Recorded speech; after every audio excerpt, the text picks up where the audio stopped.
అదే RTV app వార్తల్ని క్షణాల్లో చదివే అవకాశం ఉంటుంది. ఒక న్యూస్ పేపర్, ఒక టెలివిజన్ ఛానల్ మీ చేతుల్లో ఎప్పుడూ ఉంటాయి. దురదృష్టకరం. ఇప్పుడే ఒక వార్త, నా సొంత నియోజకవర్గం పాలేరు నియోజకవర్గంలో పాలేరు డౌన్ స్ట్రీమ్లో యాకూబ్ అనే ఒక నిరుపేద సిమెంట్ బ్రిక్స్ చేసుకుంటాడు. అందరినీ ఖాళీ చేశారు. ఆ యాకూబు తన భార్య, తన కొడుకు, తనొక్కడు చాలా ఎత్తు ప్రదేశంలో ఉన్నాడు. ఇందాక నేను చెప్పినట్టు కనీ విని ఎరగని ఫ్లడ్ వచ్చింది. 1,60,000 అన్నాను. దీంతో అతను ఆ పూరింటిలో నివసిస్తూ ఫ్లడ్ వచ్చేసరికి పైకి ఎక్కాడు.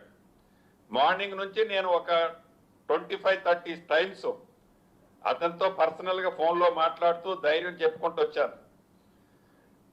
అటు 3 ప్లేసెస్లో ఏదైతే నేవీ వాళ్ళకి సంబంధించిన హెలికాప్టర్లు ట్రై చేశాం, ఇక్కడ డిఫెన్స్కి సంబంధించిన హెలికాప్టర్ ట్రై చేశాం, అదే రకంగా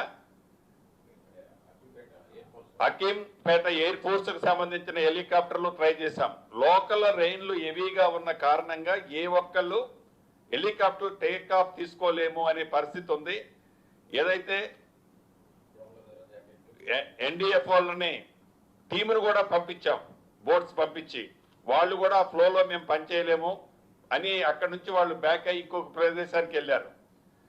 అయితే అక్కడ ఒక డోన్ ఒకటి పక్కన మోతేలో ఉంటే అది 20 kgs వే చేసే డోన్ అని చెప్తే ఆ డోను తెప్పించి లైఫ్ జాకెట్స్ ఆ డోన్ ద్వారా ఒక థ్రెడ్, ఒక 20 meters రోపుని, ఏదైతే లైఫ్ జాకెట్స్ ని పంపించాం, అవి కూడా వేసుకున్నారు. వేసుకున్న తర్వాత కూడా నేను వీడియో కాన్ఫరెన్స్ జరిగే ముందు కూడా వాళ్ళతో మాట్లాడాను ధైర్యంగా.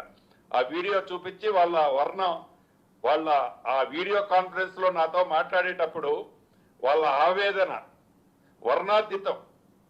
అంటే చనిపోబోతున్నాను అనేది ఆ తల్లి నాతో మాట్లాడి ఆ ఘోష ఎప్పుడు నాకు కనిపిస్తుంది. ఇప్పుడే ఆ గోడ కూలిపోయిందట 2 minutes ముందు.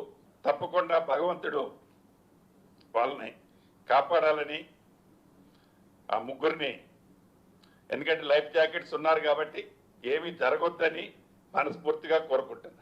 మరిన్ని వీడియోస్ కోసం ఛానల్ ని సబ్స్క్రైబ్ చేయండి. లేటెస్ట్ అప్డేట్స్ కోసం వాట్సాప్ ఛానల్ ని ఫాలో చేయండి. అండ్ లింక్ డిస్క్రిప్షన్ లో ఉంది.